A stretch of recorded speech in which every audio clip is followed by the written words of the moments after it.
"You're making a mistake." Jermaine said it quietly, but everyone heard him. The Jackson living room fell silent. 8-year-old Michael looked at his older brother. Jermaine was the lead singer, the star, the one everyone at school knew. And now Michael was asking to take a solo. "Maybe we should wait," Katherine Jackson said softly, sensing the tension. "Michael's still young.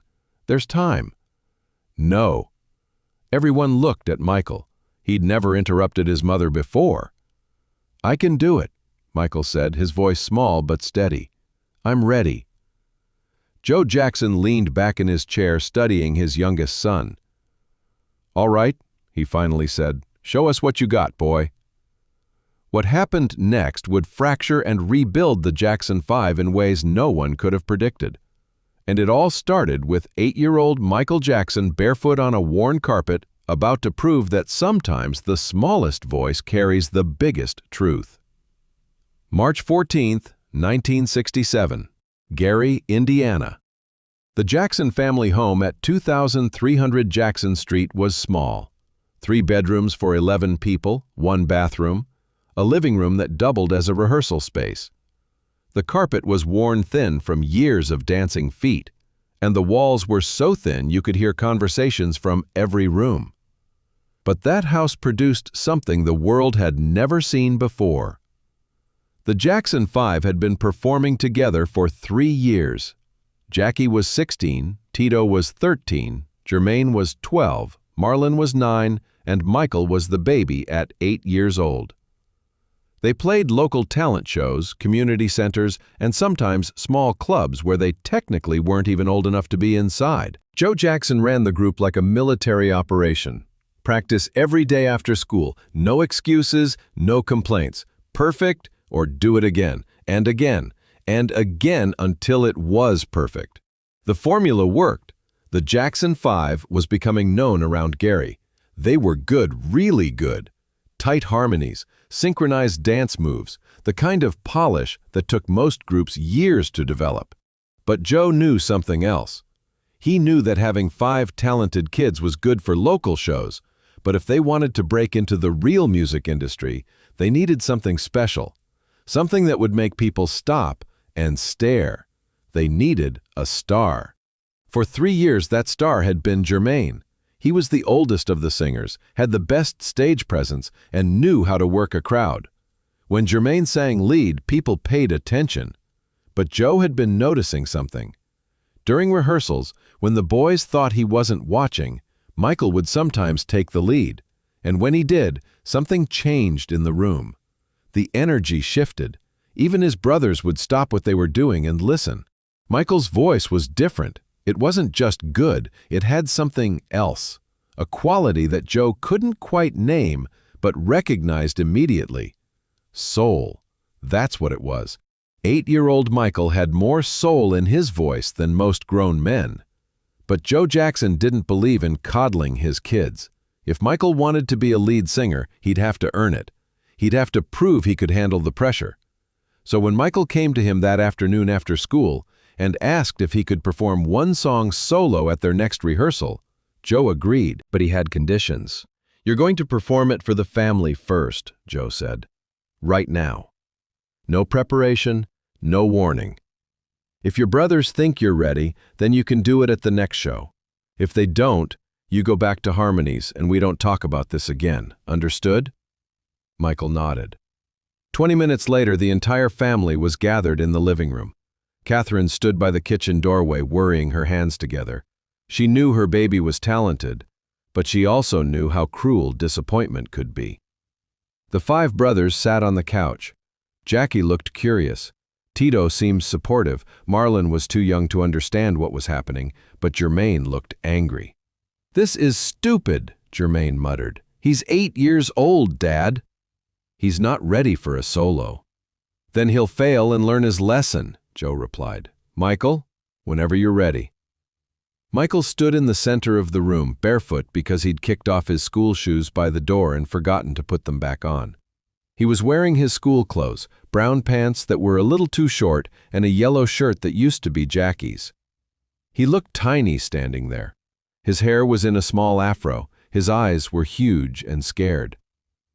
"What song are you doing?" Tito asked, not unkindly. "Tobacco Road," Michael whispered. Everyone's eyebrows went up. Tobacco Road was a hard song. It required vocal control and emotional depth that most kids Michael's age simply didn't have. It was a song about poverty, struggle, and desperation. "Michael, maybe you should pick something easier," Catherine said gently. "No, Mama. This is the one." Joe gave a slight nod.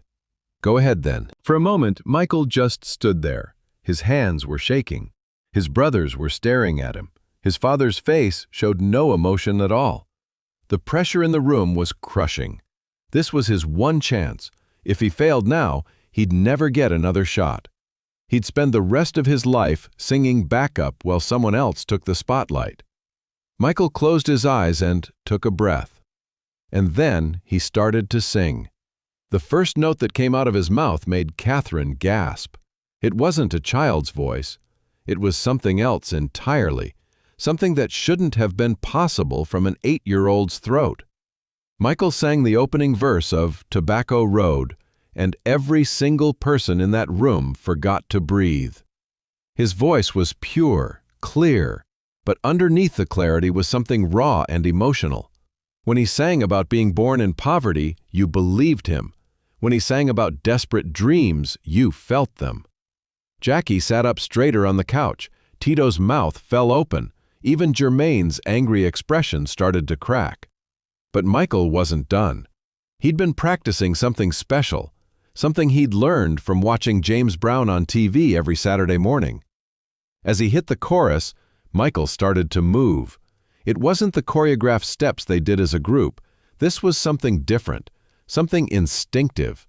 His feet moved in ways that seemed impossible. His whole body became part of the music. He spun, not a simple turn, but a precise, controlled spin that ended with him dropping to one knee, his arms outstretched, his voice never wavering. Catherine's hands flew to her mouth. Joe Jackson leaned forward in his chair for the first time, his eyes narrowing. Michael stood up and continued singing, and now he was adding little vocal runs and riffs that they'd never taught him. He was improvising, making the song his own. An 8-year-old child was taking a song and completely reimagining it. The second verse was even more powerful than the first. Michael's voice got softer in the tender parts, making everyone lean in to hear. Then it exploded in the emotional crescendo, filling the small living room with sound that seemed too big for the space. And then came the final chorus. Michael threw everything he had into it. His voice soared. His body moved like it was connected directly to the music itself. He did another spin, this time landing in a split that made everyone gasp. No one had taught him that. He'd figured it out himself. The final note hung in the air long after Michael stopped singing. He stood there in the center of the room, breathing hard, his yellow shirt damp with sweat, his bare feet planted on the worn carpet. Nobody spoke. Michael's heart sank. They hated it. He'd tried too hard. He'd shown off. Catherine started crying. Not sad tears. She was smiling through them, her hands still covering her mouth, shaking her head in disbelief. "Oh, my baby," she whispered. "Oh, my sweet baby." Tito stood up from the couch, then Jackie, then Marlon. That was... Tito couldn't finish the sentence. "Man, that was incredible." "Where did you learn to do that spin thing?" Jackie asked, his voice filled with genuine amazement. Even Jermaine stood up, though he looked conflicted. Part of him wanted to be angry. His little brother had just shown him up. But the other part of him, the part that loved music more than ego, couldn't deny what he'd just witnessed. "That was good," Jermaine finally said. It was the closest he could come to admitting that Michael had been better than good, that Michael had been extraordinary. Everyone turned to look at Joe Jackson. Joe hadn't moved from his chair. His face was still unreadable. For a long moment, he just stared at his youngest son. Then he stood up and walked to where Michael was standing. Michael tensed, expecting criticism. His father always found something to correct. Joe put his hand on Michael's small shoulder. "Where'd you learn those moves?" he asked. "James Brown," Michael said quietly. "I watch him on TV every Saturday. And my friend Tommy's sister, Regina, she has records. She taught me some steps." "And the vocal runs? The improvisation?" I heard them in my head, so I sang them."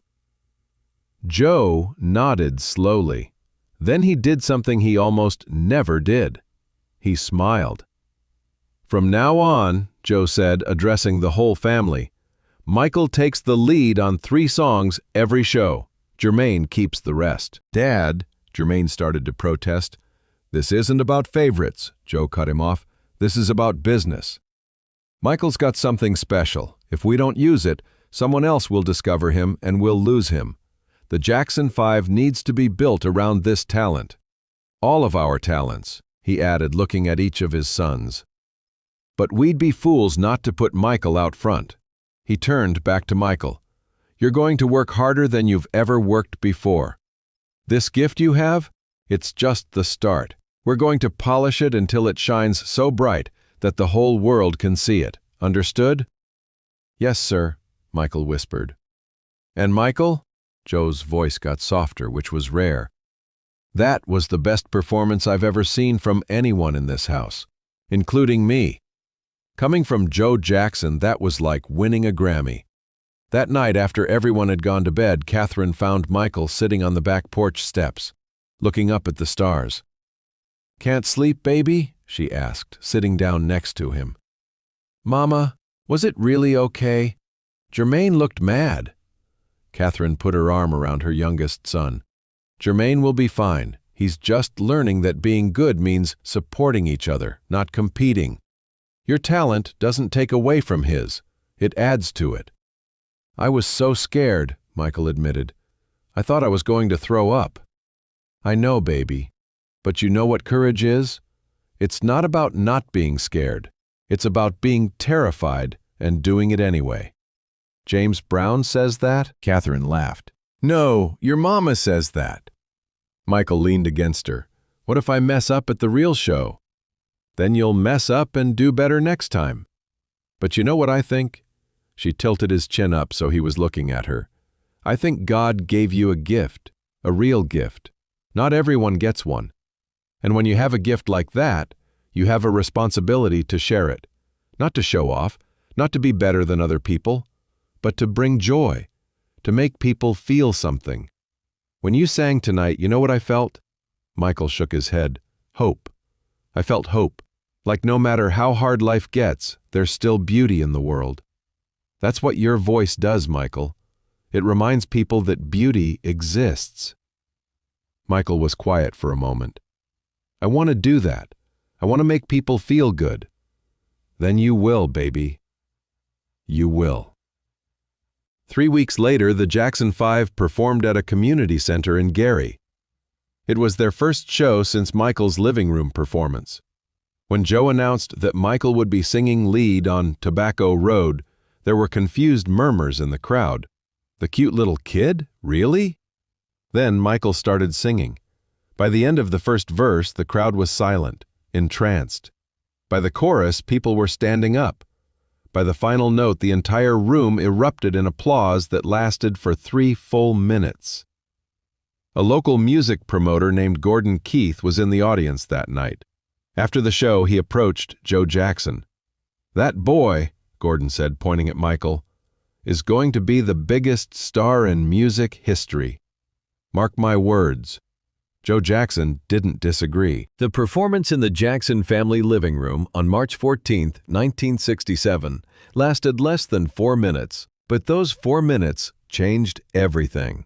Michael Jackson went from being the little one to being recognized as the talent that would carry the Jackson 5 to success. Within a year, they'd have a record deal. Within 2 years, they'd be auditioning for Motown. Within 3 years, Michael would be known around the world. But it all started in that tiny living room in Gary, Indiana. It started with an 8-year-old boy who was brave enough to ask for a chance. brave enough to stand barefoot on a worn carpet in front of his family and risk everything. Brave enough to show the world that sometimes the smallest person in the room has the biggest gift. Years later, in an interview, Jermaine Jackson was asked about when he first realized Michael was going to be a superstar. March 14, 1967, Jermaine said without hesitation, "The day he sang Tobacco Road in our living room. That was the day I knew I was living with someone unprecedented, someone who was going to change music forever." "Were you jealous?" the interviewer asked. Jermaine thought about it. "For about 5 minutes, yeah. But then I realized something. I was watching history happen. How many people can say that? I got to witness the moment a legend was born. That's pretty special." He was right. That Thursday evening in March, in a house too small for the dreams it contained, 8-year-old Michael Jackson proved that talent has no age limit, that courage isn't about being fearless, it's about being terrified and performing anyway, and that sometimes the smallest voice carries the truest song.